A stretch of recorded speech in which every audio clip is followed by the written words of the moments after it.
नमस्कार, bright news इंडियामध्ये आपलं स्वागत आहे. मी रिपोर्टर दीपक पवार पाटील.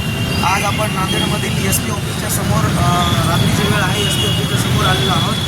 इथे मार्च महिना चालू आहे.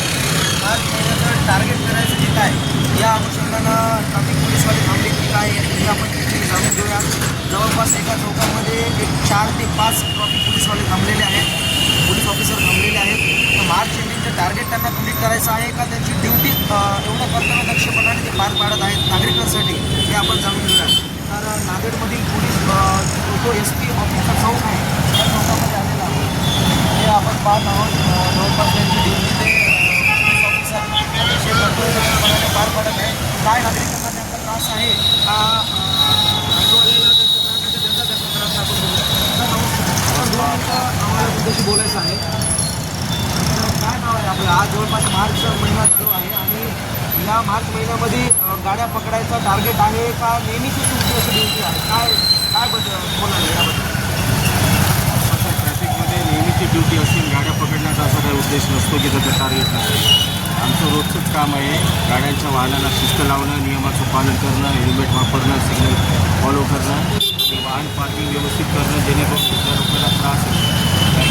सगळ्या लोकांना सर्वात जास्त नांदेडमध्ये पार्किंगचा प्रॉब्लेम आणि ऑटोचं प्रमाण एवढ्या भयंकर प्रमाणात झालं की त्यांना शिस्त नाही आहे. तर त्यांना शिस्त लावण्याच्या हेतूनं आणि जास्तीत जास्त घटनात्मक कारवाई.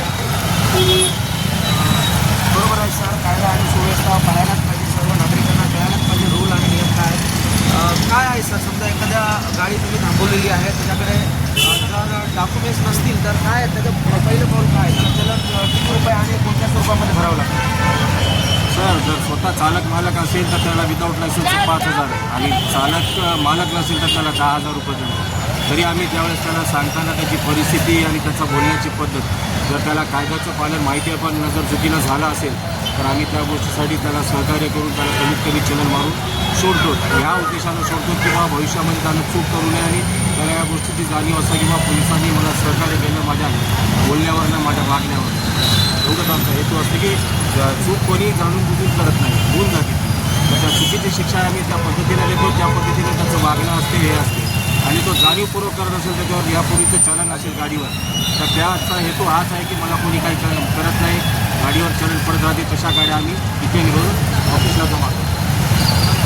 सर अगदी बरोबर आहे. कायद्याचं पालन सर्वांनीच करायला पाहिजे, मग ते कुणी असो. सर एक प्रश्न असा विचारायचा आहे, समजा आता तुझ्याकडे लायसन नाही आहे, हार्ड कॉपी नाही आहे, पण मोबाईलमध्ये लायसनचा फोटो आहे किंवा डिजिलॉकरमध्ये फोटो आहे, तर ते तुम्ही मान्य करता? आम्ही डिजिलॉकरचा मान्य करतो सर, मोबाईलमधला फोटो मान्य करत नाही. तरी आम्हाला काय वाटते त्याचा दंड जास्त आहे, 5,000 रुपये. त्याच्यासाठी आम्ही त्याला तात्पुरत्या स्वरूपामध्ये सूचना देतो की तुम्ही याच्यानंतर डिजिलॉकरमध्ये लायसन्स दाखवा, हा फोटो जमत नाही आणि प्रथमतः सांगितलं मग त्याला सोडून देतो. दुसरी वेळेस परत त्या स्थितीमध्ये आढळला तर त्याला त्यावेळेस चलन करून. नक्की सर. सर ऑटोवाले नांदेडमध्ये म्हणजे भरपूर प्रमाणात आहे. सर काय आहे ऑटोवाल्याचा त्रास तुम्हाला आहे का? काही ऑटोवाले म्हणतात किंवा पोलीसवाले प्रत्येक चौकामध्ये थांबलेले आहेत, कसं होणार, कसं करणार, काय याचा अडथळा काय आहे, काय शिकले काय? तर सध्या नांदेडमध्ये ऑटोचं प्रमाण भरपूर वाढलं आणि परमिट काही बंद होत नाही. त्याच्यामुळे तोही 10वी पास झाला, काही झाला, काही त्याला नोकरीचं किंवा उदरनिर्वाहाचं काही नसेल तर तो ऑटो घेतो आणि ऑटो चालवतो. त्याच्यामध्ये ऑटोचं प्रमाण वाढलं. एका पॅसेंजरसाठी 4-4 ऑटो थांबते आणि त्यांना त्या कायद्याचं आणि वाहनाचं काही नियम माहिती असते आणि मागून जे वाहनं येतात त्यांना पूर्ण जाम करते. त्याच्यासाठी आमचा उद्देश एवढाच आहे की ऑटो चालकांनी वाहनाचं कायद्याचं पालन करावं आणि ट्रॅफिकचे नियम पाळून त्याप्रमाणे युनिफॉर्म घालणे, व्यवस्थित पार्किंग करणे, त्याच्यानंतर इन्शुरन्स, गाडीचं फिटनेस ठेवणे, या गोष्टीकडून या बाबीची त्यांच्याकडून आम्हाला अपेक्षा आहे. बाकी आम्ही जाणून बुजून कोणी ऑटोवाल्याला कधी त्रास देत नाही. ऑटोवाले असे आहेत की त्यांना आम्ही नजरअंदाज करतो, जाऊ द्या त्यांचा उदरनिर्वाह आहे, पण त्यांची मनस्थिती अशी झाली की आम्ही काही करत नाही. जेव्हा कारवाई करतो त्यावेळेस मग आम्हाला ते हे म्हणतात की साहेब मी गरीब आहे, परिस्थिती नाही. मग आम्ही त्या गोष्टीची जाणीव ठेवून त्यांना सांगतो की बा तुम्ही चुका करू नका, तुम्ही शिस्तीचं पालन करा, लोकांना त्रास होणार नाही या पद्धतीनं वागा.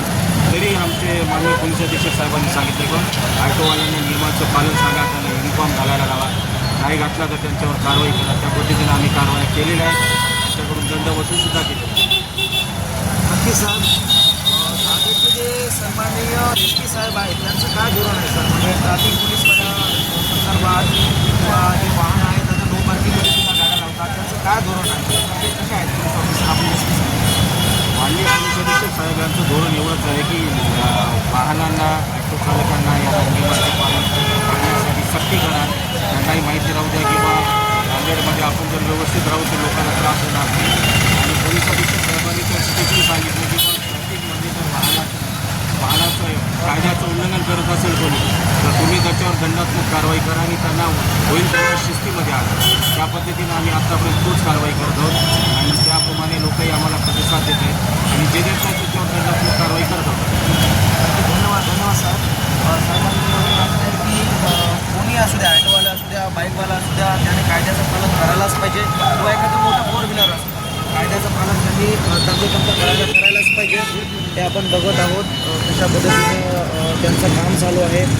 ॲटो असतील किंवा टू व्हीलर गाड्या असतील करत आहेत. डॉक्युमेंट्स असतील, हेल्मेट असतील, त्या पद्धतीने संवाद साधून त्यांना कशा पद्धतीने सहकार्य केलं जाईल आणि कायद्याचं पालन कसं करावं याबद्दल त्यांना गायडन्स केलं जाईल हे आपण बघतो. सर दोन काय नाव आहे आपलं? माझं नाव सिटी डिवोजिला सर सर मला एक गोष्ट सांगा, आता एक बरेच जण बुलेटला मोठा आवाज लावतात सर, तर त्याच्यावर काय कारवाई होत असते का? नक्की सर बुलेटवर मोठं वाहन फटाका सायलेन्सर लावतात त्यांना इथे डिटेन करून आम्ही त्यांचा सायलेन्सर जप्त करतो आणि जे ओरिजिनल सायलेन्सर आहे बुलेट ते त्यांना लावतात. बऱ्याचशा गाड्याचे नंबरसुद्धा जे शासनाचा जो नियम आहे त्या डिझाईनमध्ये आणि त्या साईजमध्ये नसतात. त्याबद्दलही तुम्ही पाहता का गाड्यांना आणि त्यामध्ये काही कारवाई होत असते का? नक्की सर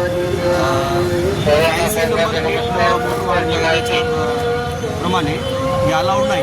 RTOच्या नियमाप्रमाणे जी प्रिस्क्राईब लेटर्समध्ये दिलेली आहे तर त्या लेटर्समध्ये आणि त्या कलर्समध्ये जी नेम प्लेट आहे ती प्रॉपर आहे. त्यांना सांगतो आम्ही ती कशी लावायची काय नाही आणि जर असं कोणी उल्लंघन करत असेल तर आम्ही त्याच्यावर मोटर वाहन कायद्याच्या नियमाप्रमाणे त्यांच्यावर चालन करतो. सर नांदेडमध्ये आता जवळपास भरपूर विद्यार्थी बाहेरगावून इथे जिल्ह्यात मोठ्या प्रमाणामध्ये येत आहेत शिकण्याकरिता.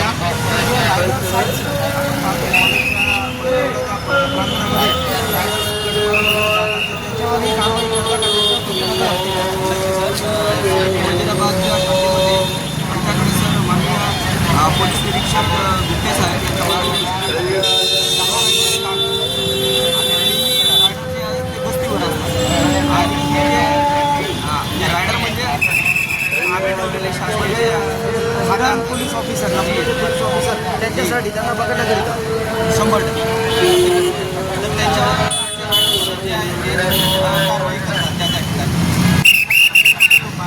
मुली आणि मुली नांदेडमध्ये पोलीस ऑफिसरच्या दृष्टीने सुरक्षित आहे.